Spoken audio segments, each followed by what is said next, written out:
விவசாய நிலங்களும் விளைநிலங்களும் கையகப்படுத்தி அதை ஒரு விமான நிலையம் ஆக்குவதுங்கிறது அவ்வளோ ஒரு சாதாரணமான விஷயம் கிடையாது. இன்றைக்கு விளைநிலங்களுக்கு ஒரு ஆபத்து, விவசாயிகளுக்கு ஒரு ஆபத்து, நடுத்தர மக்களுக்கு ஒரு ஆபத்து அப்படிங்கிறப்ப அதை கவனித்து அந்த அரசு செயல்படுகிறது என்றால் அந்த அரசு மக்களுக்கான அரசு.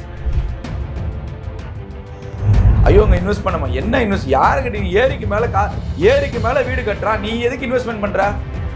அடிப்படை அறிவு இல்லை உனக்கு. ஒட்டுமொத்தமாக நீர்நிலைகளை அழிச்சிட்டு நீங்க என்ன பண்ணுவீங்க? ஒரு விவசாயம் இல்லை, நீர்நிலைகள் இல்லை, விளைநிலங்கள் இல்லாமல் ஒரு நகரத்தை எப்படி கட்டமைக்க முடியும்? மக்களை வெளியேற்றி நீங்க ஏன் செய்றீங்கன்னு தான் கேட்கிறோம். திட்டம் கேரளால மக்களை வெளியேற்றி திட்டங்கள் செய்யப்பட்டதா? ஆந்திரால மக்களை வெளியேற்றி திட்டங்கள் செயல்படுத்தப்படுதா? இதுக்கு யாராவது பதில் சொல்லுவீங்களா? என்ன பண்ணி வச்சிருக்கீங்க? நீங்க எல்லா தவறையும் பண்ணிட்டு நீங்க எல்லாமே உங்களுடைய சொந்தக்காரங்க பந்தக்காரங்க எல்லாத்துக்குமே கான்ட்ராக்டை கொடுத்து பில்டிங் ஆக்கி. இன்னைக்கு சிவில் கன்ஸ்ட்ரக்ஷன் கம்பெனி மட்டும் சென்னையில் எவ்வளவு இருக்கு தெரியுமா? 2.5 மாசத்துக்கு அப்புறம் பார்த்தீங்கன்னா எல்லா சேட்டலைட் சேனல்களையும் எல்லா லோக்கல் சேனலையும் பறந்திருக்கு மிக அருகில் லேண்டு இப்போ போட்டாங்க. ஆதாரம் இருக்கு என்கிட்ட.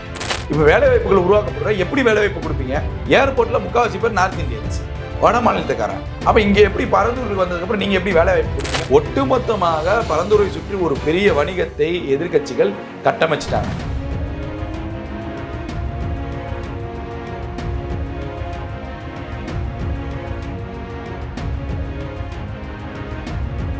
ஜாம்பவான் நேயர்களுக்கு வணக்கம். நான் உங்க தீபிகா. இன்றைய நிகழ்ச்சியின் சிறப்பு விருந்தினர் இளம் பத்திரிகையாளர் யாசர் அவர்கள். வணக்கம் சார். வணக்கம் தீபிகா.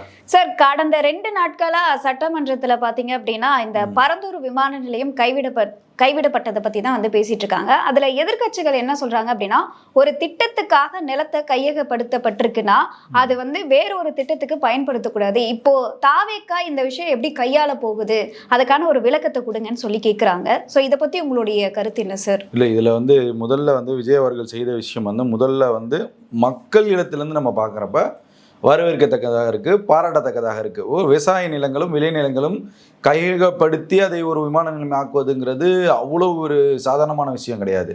ஆனால் கடந்த ஆட்சி காலங்களில் அதை செயல்படுத்தியிருக்காங்க. கடந்த ஆட்சி காலங்களில் செயல்படுத்த முயற்சி செஞ்சுருக்காங்க. அப்படிங்கிறப்ப அது ஒரு பெரும் ஆபத்தை ஏற்படுத்துச்சு.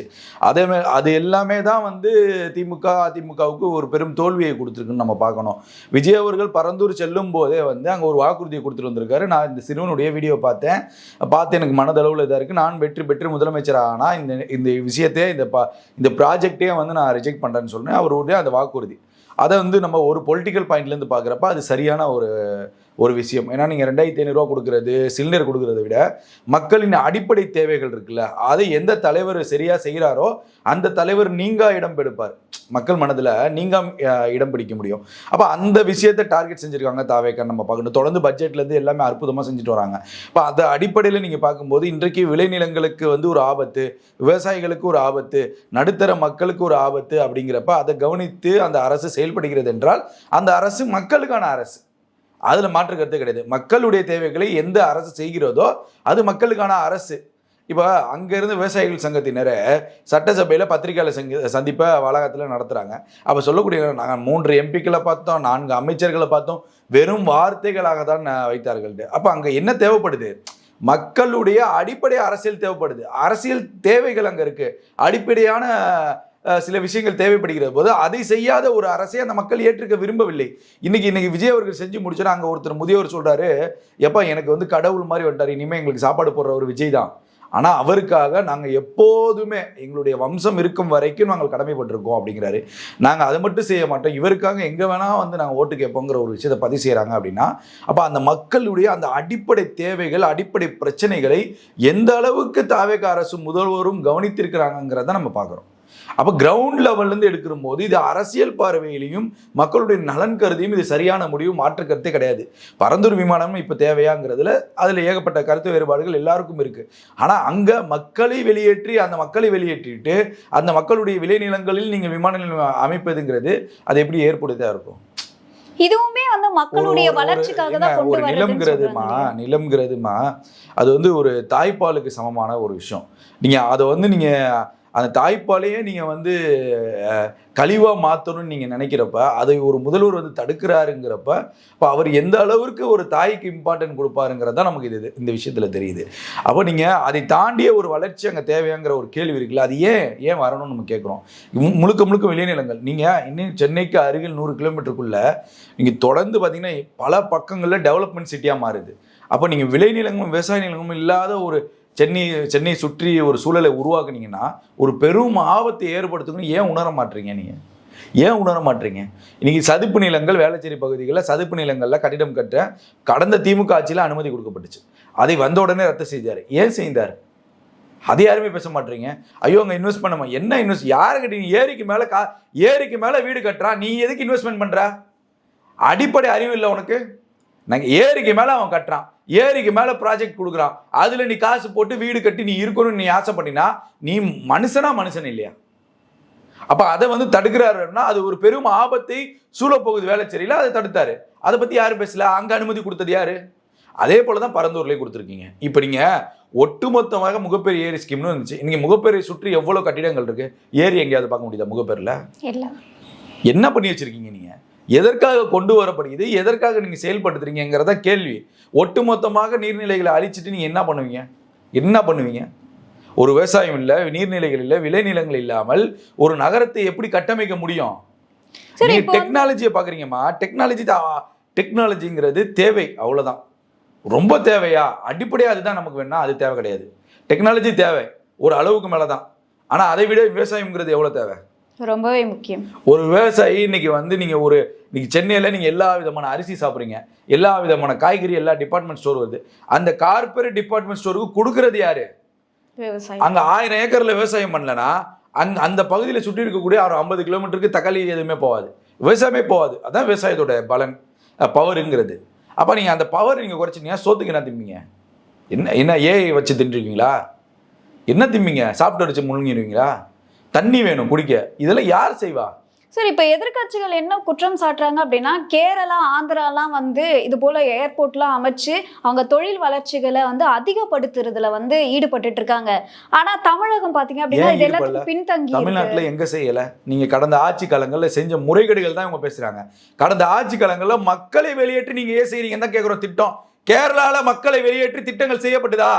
ஆந்திரால மக்களை வெளியேற்றி திட்டங்கள் செயல்படுத்தப்படுதா? இதுக்கு யாராவது பதில் சொல்லுவீங்களா? நீங்க ஒரு நியூஸ் காமிங்க எனக்கு.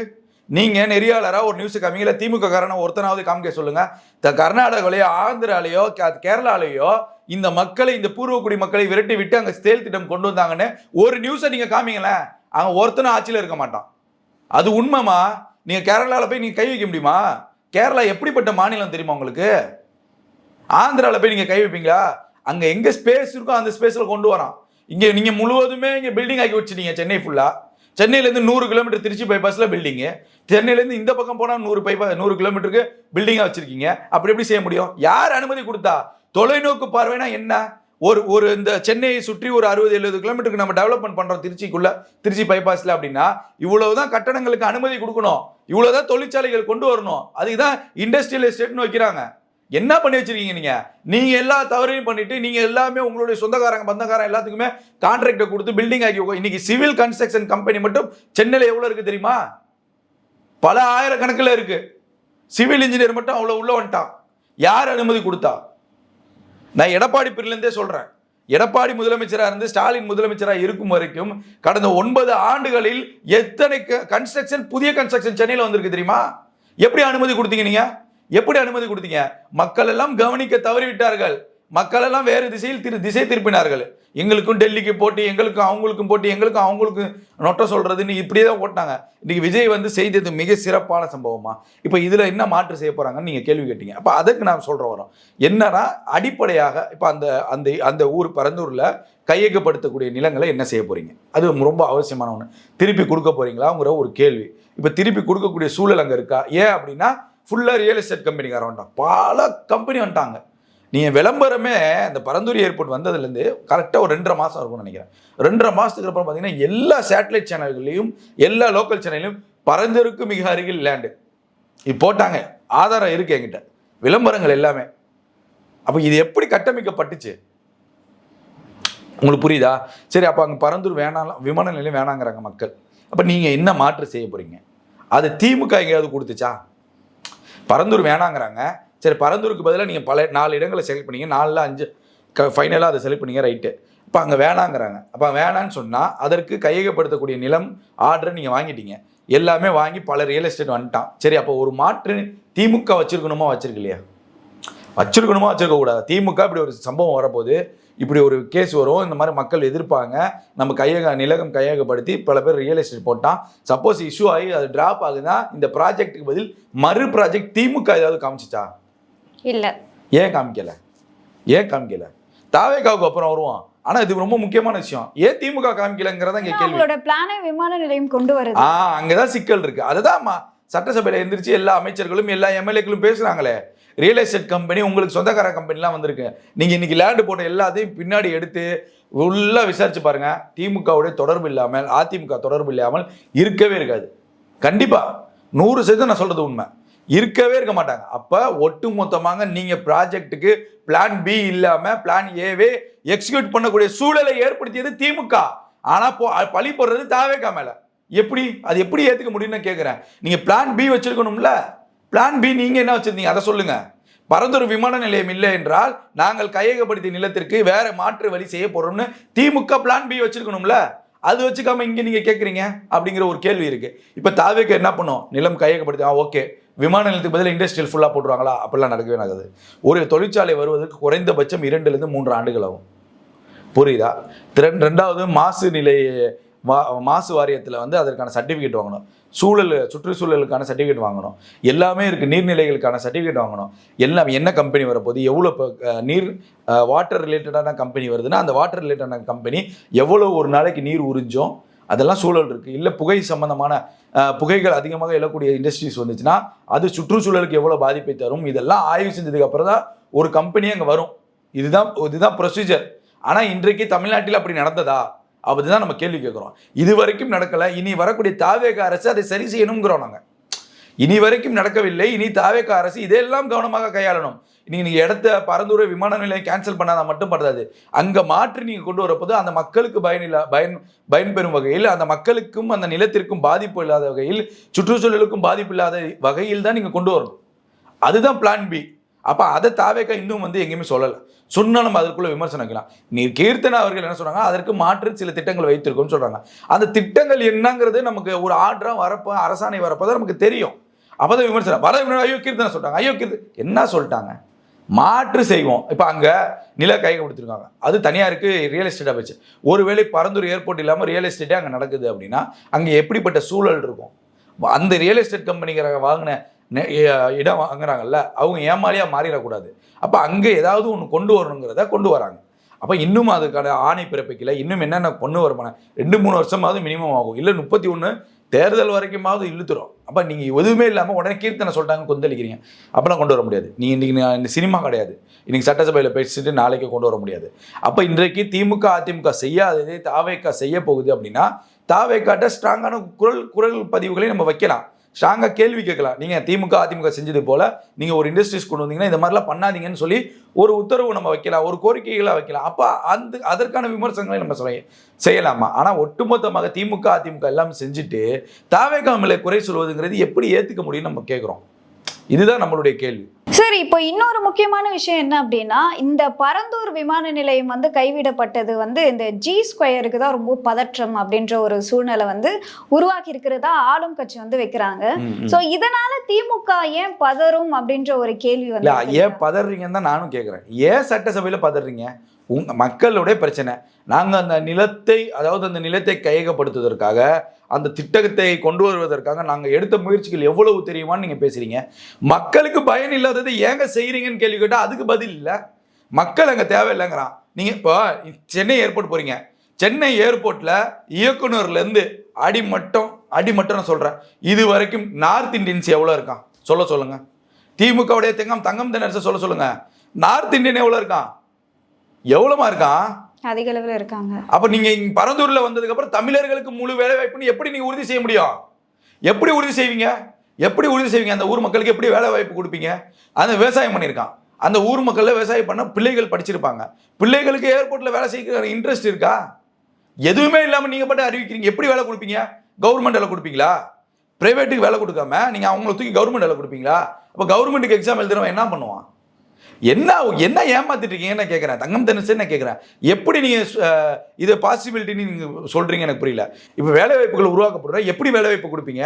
ஏர்போர்ட்டில் முக்கால்வாசி பேர் நார்த் இந்தியன்ஸு, வட மாநிலத்துக்காரன். அப்போ இங்கே எப்படி பரந்தூருக்கு வந்ததுக்கப்புறம் நீங்கள் எப்படி வேலை வாய்ப்பு கொடுப்பீங்க? ஒன்று, விவசாயிகளுடைய பிள்ளைகள் படிக்கவே இல்லைன்னா படிக்காத பிள்ளைகளுக்கு எப்படி வேலை வாய்ப்பு கொடுப்பீங்க?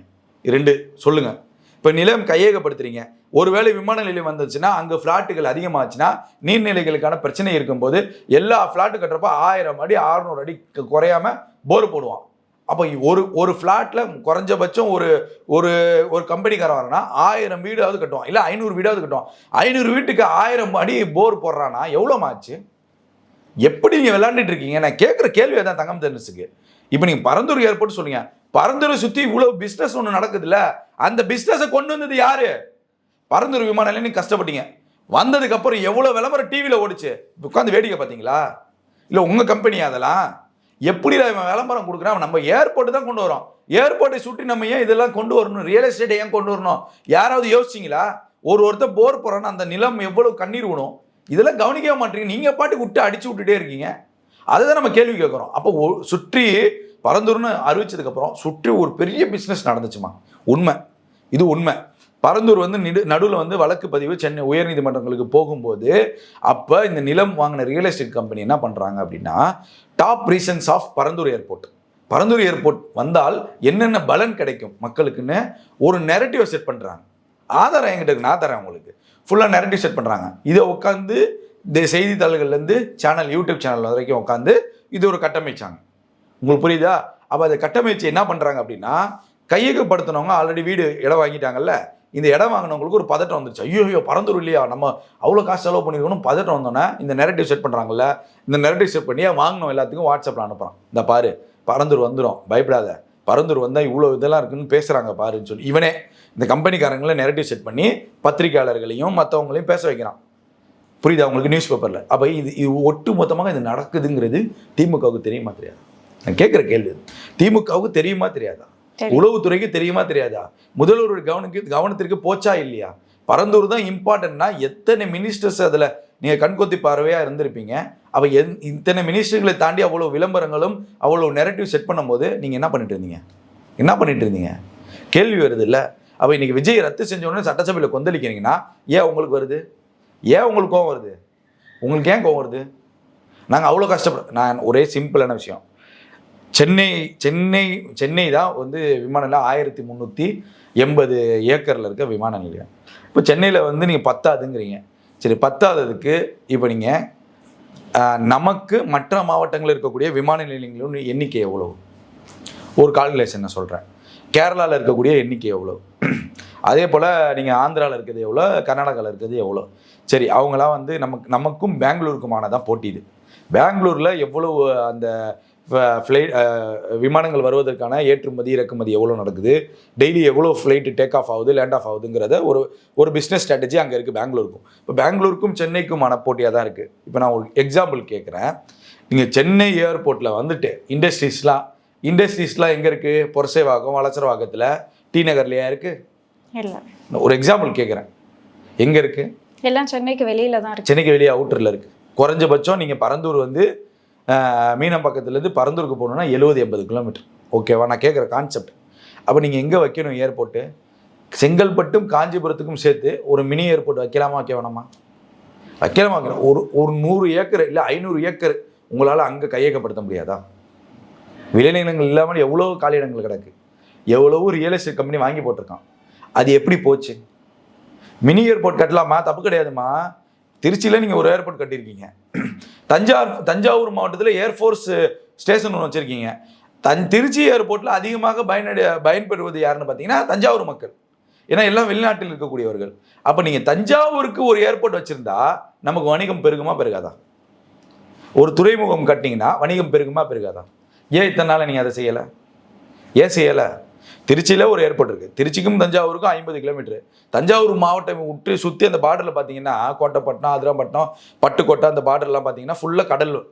அப்போ அந்த கடலில் ஒரு துறைமுகமும் ஒரு மினி ஏர்போர்ட்டும் கட்டினீங்கன்னா இண்டஸ்ட்ரீஸ் வருமா வராதா? வரும். ஆனா மத்திய அரசு தானே முடிவு பண்ணுவாங்க. அந்த மத்திய அரசுக்கு எடுத்து சொல்ல வேண்டிய கடமை யாருக்கு இருக்கு? மாநில அரசு. மாநில அரசு அது செஞ்சுச்சான்னு நான் கேட்குறேன். இப்போ தூத்துக்குடியில் ஒரு விமான நிலையம் இருக்குது, அந்த டெவலப்மெண்ட் எவ்வளோ பண்ணியிருக்கீங்க நீங்கள்? மத்திய அரசுகிட்ட அந்த தூத்துக்குடி விமான நிலையத்தை விரிவுபடுத்துவதற்கான ஏதாவது ஆய்வுகள் இருக்கா? நான் கேட்குற கேள்வி அதுதான். ஏன் அதெல்லாம் நீங்கள் செய்யலை? ஏன் செய்யலை? ஆவடியில் ஏர்ஃபோர்ஸ் ஸ்டேஷன் இருக்குது, இப்போ ஆவடியில் ஒரு மினி ஏர்போர்ட் கட்டலாம்ல? கட்டலாமா? திருவள்ளூருக்கு இருக்குது, நமக்கு ஆந்திரா பார்டர் வந்துடும், திருத்தணியாக ஆந்திரா பார்டர் வந்துடும், பக்கத்தில் திருப்பதி இருக்குது, இந்த திருவள்ளூர் பார்டரில் நீங்கள் கட்டலாமே. பல ஆந்திராக்காரனும் அங்கே வந்து நமக்கு ஃப்ளைட் ஏறுவானே, பிஸ்னஸ் நடக்குமே, ஏன் அதை விட்டீங்க? இதுதான் நம்ம கேள்வி கேட்குறோம். பரந்தூர்லேயே கட்டி ஆகணும்னா கிடையாது, பரந்தூரை சுற்றி ஒரு வணிகத்தை ஏற்படுத்திட்டாங்க, ஒரு பிஸ்னஸ் ஸ்ட்ராட்டஜியை ஏற்படுத்திட்டாங்க, பிஸ்னஸ் கால்குலேஷன் பண்ணிட்டாங்க, இத்தனை கோடின்னு இன்வெஸ்ட்மெண்ட் பண்ணிட்டான், இப்போ அதெல்லாம் லாஸு, இப்போ அதனால கொந்தளிக்கிறாங்க சட்டசபையில். இப்போ நம்ம கேட்குறது அதுதான், மினி ஏர்போர்ட்ஸ் கட்டுறதுக்கான வாய்ப்புகள் இருக்கா இல்லையா? இதுதான் நம்ம கேட்குறோம். நீங்கள் மலேசியா போனீங்கன்னா கோலாலம்பூர் பெரிய ஏர்போர்ட், ஆனால் மலேசியாவை சுற்றி பக்கத்தில் இருக்கக்கூடிய தீவுகளுக்கு போனீங்கன்னா மினி ஏர்போர்ட் தான். ஆனால் அங்கேயும் வணிகம் நடக்குதுன்னு சொல்கிறேன், அங்கேயும் பிஸ்னஸ் நடக்குது, சுற்றுலாத்தலங்கள் வருது. தஞ்சாவூரில் நீங்கள் இப்போ மினி ஏர்போர்ட் கட்டினீங்கன்னா தஞ்சாவூரில் பெரிய கோவிலுக்கு எத்தனை ஆங்கிலேயர்கள் வராங்க? எங்கேருந்து வராங்க? சென்னையிலேருந்து அப்படியே பஸ் எடுத்துகிட்டு போகிறான். இப்போ இதே அவன் சென்னையில் சுற்றி பார்த்துட்டு சென்னை டு தஞ்சாவூரில் போய் இறங்குறான் அப்படின்னா தஞ்சாவூரில் ஆல்மோஸ்ட் சுற்றி பார்த்துருவான். அப்போ அங்கே ஒரு பிஸ்னஸ் நமக்கு நடக்கும். ஏன் அதை பண்ண மாட்டீங்க? ஏன் பண்ண மாட்டீங்க? மதுரையில் வச்சுருக்கீங்க, திருச்சி டு மதுரை ஒரு போகுது, கோயம்புத்தூரில் ஏர்போர்ட் வச்சுருக்கீங்க. இதையும் தாண்டி இதை விரிவுபடுத்துறதுக்கான ஸ்கீம்ஸ் இல்லாமல் நீங்கள் புதிய ஏர்போர்ட்டை கட்ட வேண்டிய அவசியம் என்னங்கிறத நம்ம கேள்வி கேட்குறோம். இப்போ நீங்கள் அதை செஞ்சுருக்கலாம் தான் நம்ம சொல்ல வரோம். ஒட்டுமொத்தமாக பரந்தூரை சுற்றி ஒரு பெரிய வணிகத்தை எதிர்க்கட்சிகள் கட்டமைச்சிட்டாங்க, அது இப்போ அவங்களுக்கு ஒரு பெரும் ஆபத்தை கொடுக்குது. இதுதான் உண்மையான ரீசனு. உங்களோட நேரத்தை ஒதுக்கி பல்வேறு கேள்விக்கு விளக்கம் அளிச்சிருக்கீங்க, அதற்கு நன்றி தீபிகா.